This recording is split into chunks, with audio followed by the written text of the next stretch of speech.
Hey people, Mike that tankless guy here. Alright, I'm going to start a blog and take you on my travels and my journeys to repairing tankless heaters. Like I've always said, even my YouTube channel is very important for training. We're at this local, very popular restaurant in St. Augustine.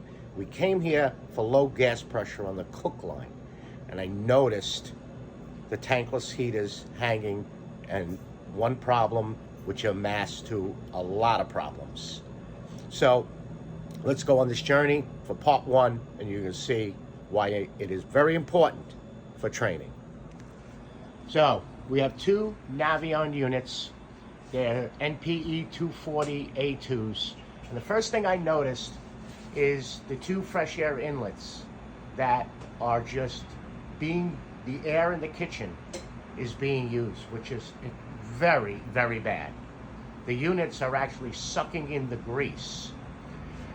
But I'm also going up into the ceiling, and let's get up here on the ladder.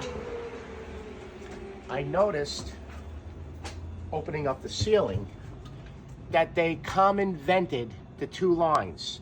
They did not use common vent collars that have the damper in it, but they brought up 2-inch, jumped up, and then went out the building.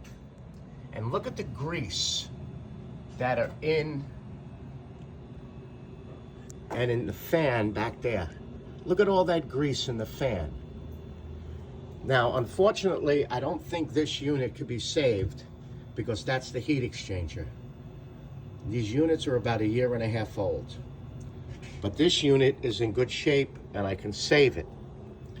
They actually used communications cable to tie them in, but never set up the computer.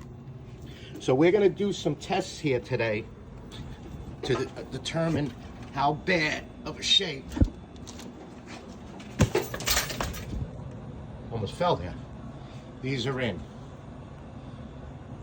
No vents on the condensate drains. They use metal, and it is not piped correctly. So, all right, this is going to be a multi-part video, and I'll take you through it. Look forward to the next ones.